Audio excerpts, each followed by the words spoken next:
didn't look like this time last year, the drought. Yep. So this is first part of the garden here. We've been cropped for 3 years, 3.5 years. I've done this. I've done quite a few of these sort of dinners where I'm using produce from people arriving and somewhere away from home, and I've been wanting a certain thing, and then I get there and it's something not what I expected. Yep. And so you have to also kind of think on your feet and be ready to adapt to it. But I mean, in this case, everything's been pretty much absolutely perfect. Like this is the engine room really. This is our composting section, and you see we've got a number of composts ready to go, or do about one a month. This one down here is a prime example where it was ready to go. It was pretty ready to use, and then a couple of pumpkin vines popped up. So we thought we'd let it go, and look, unbelievable. Yeah, the fruit really that's liking it, isn't it? Oh, it grew so quick, and it's produced so many pumpkins. This one here it's just about ready to go, and like that's that looks good, doesn't it? Amazing. Smell that. Yeah, that's awesome. Amazing. And that's not a hard thing to do, to create that, improve your beds. You get healthy soils, healthy plants. The bugs don't go for the healthy stuff, the bugs go for the weaker plants. Yep. Oh look, everything's going to be good actually. I mean, it's hard just to think of a favourite before it happens tonight. I'm looking forward to seeing how everything actually looks on the plate. They're not dishes I've done before ever, so I haven't seen them yet. I don't know what they're going to look like, and that's part of the fun of it. Yeah, I think the meals that have been created tonight are as unique as this garden that they come from. This hillside was just full of rock, and we de-rocked it all. That was the first job. That's a big job. Massive job. And then we built the swales. We dug the swales, made these mounds, and the swale is like a trench that's totally on contour. Yep. So it's level. So it captures the water and it holds it up, slows it up going down the hill, allows it to soak in and keeps your moisture level up. Food forests are about seven levels of food producing plants, from the big canopies down to your citrus, down to your bushes, down to your ground cover veggies, your root veggies, your creepers and crawlers. And it becomes its own self-sustaining system. It creates its own mulch because you've got all the trees that drop the leaves. Yep. Therefore it retains all the moisture, particularly when it's on swales on a slope like this. Yep. Yeah, and everything just supports each other. And a lot of the young trees have already produced a little bit. Mangoes and sapotes, mulberries. Give this 3 more years. And I can't wait to see what it looks like in 3 years. It's got to be unbelievable. And the vision is to have a Sunday family days where they come out and they bring the kids through and they pick themselves some fruit out of this here and pay for it on the way out and give the kids an experience of really good experience of Mother Nature. Yeah, it's been a long-term dream, being brought up on a dairy farm, 11 kids, where we didn't have any money, but we grew our own food. Yep. All our animals, all our livestock, and big market garden, big orchard. So to be able to have this event and have yourself up, to showcase, what we're doing and what is possible. All this is only 4 kilometres from our restaurant. Yep. But yeah, I mean, for me, this is exactly what I love doing. I find that as a chef, I've been a chef for 30 years, and there's a sort of a yearning, I suppose, to continue to create and be sort of pushed to the limits of your creativity and having to think about how you can put stuff together. And this is a great example of just that. Having to write a menu that with just these ingredients you've been given, and that forces you to be as extra creative. And when you do that, you learn more. Also, when you come and see the plants that are growing that you're going to be using, you not only understand them better when you see how they grow, you have a huge amount more respect for them when you're using them. You're much more less likely to waste produce when you've seen the amount of work that goes into actually producing it. Oh, it's nice to be a part of it.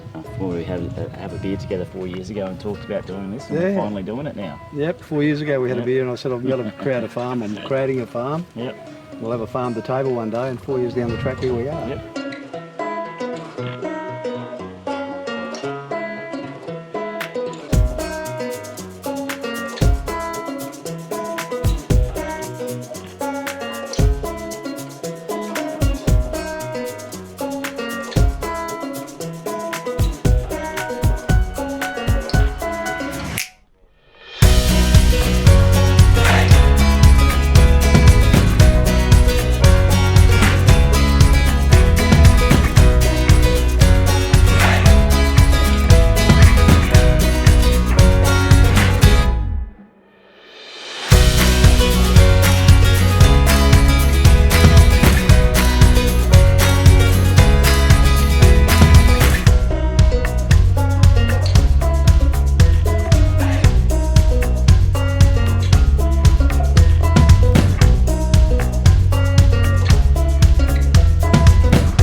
Yeah, good, thanks. Awesome. So far, so good. Yeah. Well, we haven't actually done anything yet, so things could still all go really bad. No, everything's totally under control. This is a pickled daikon and green papaya salad to go with one of the entrees. These are the goat and pine nut borax, which is going to be one of the canapes. Over here, potato gnocchi made from the beautiful potatoes that just got dug out at the farm last week, and some kale that came out of there, and underneath that is some veal that we braised to go with the gnocchi. So it's all happening here. All happening.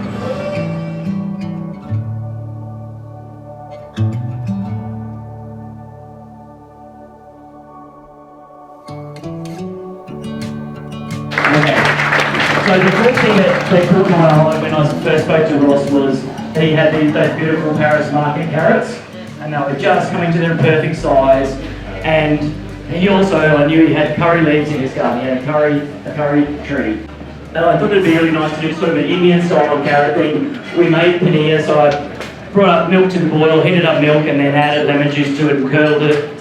So that's the paneer part sitting underneath the carrot. The carrot was roasted in ghee, so it's like clarified butter, with the panchporan, which is the Indian 5-seed mixture that was there. So threw that in the end and just roasted that to bring out the flavour of those seeds. And then the curry leaves we just deep fried and seasoned them up, so get that curry leaf flavour. So the next courses you're going to have are going to be a Santua bao. So they have plenty of cods out in the gardens. I thought, okay, I've got cods, I've got radishes. And so I've put together, we've got mint in the garden, coriander, and so I put together prawn and barramundi Santua bao. We slow cooked the pork overnight. Some of them were spare ribs, and some of them were shoulder. So there's two sort of cuts. And so the main courses, guys, was the lamb legs. We had 4 lamb legs to use, so slow cooked those overnight, and we had heaps of rainbow chard in the garden. So I wanted to make kind of like I called it a dolma, which is like a dolmati version of a silver beet or a rainbow chard leaf wrapped around the lamb. We had plenty of pumpkins, so roasted spiced pumpkin, yogurt and tahini sauce, and lots of zucchinis as well. Have a great time, better get in there and serve it up. Cheers.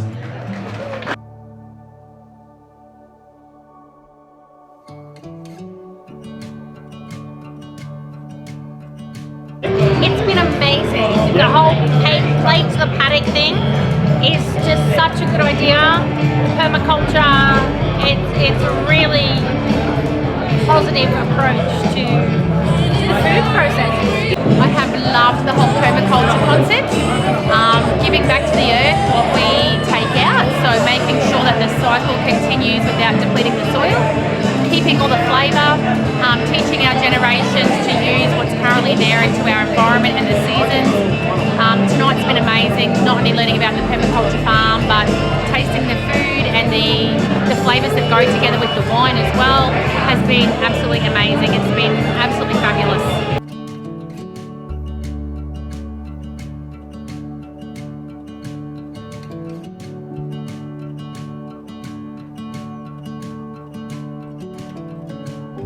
Two desserts for the alternate drop. I've got the pumpkin creme caramel. So we got pumpkins from the farm and diced them up, roasted them down, and sort of replaced the milk in part of the creme caramel recipe with pumpkin. The pumpkin's obviously big out there on the farm at the moment.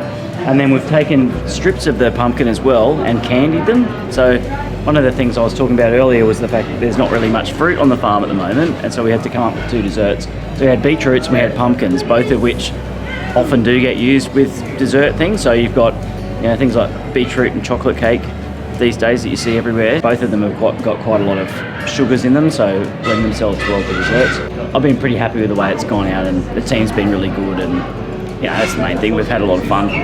It's really nice to just be here and be part of the community and be cooking with some really good produce. And the beauty of doing all these dishes that we've done tonight is that there was goat and lamb and beef and pork and everything else in the dishes, but the stars were the vegetables. Really, that's what really shone, and really without that quality of produce, that wouldn't have been the same. So. And I'd really like to thank Glen very much. It's it's a big effort to come up. We've been up here since Monday. We haven't slept much, and we've been, we did the Capricorn helicopter rescue dinner 2 nights in a row before this, so we've just been running for the last 5 days, but we get to have fun, we get to catch up, and it's, it's always a fun time anyway, despite the lack of sleep.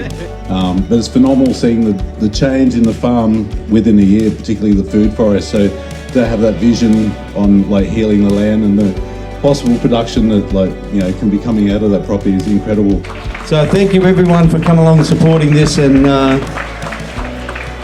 and we just need more of these things in our community, I think. We've got a great community, and in these times, I think in COVID, we've all pulled together, and that's been fantastic. Thank you.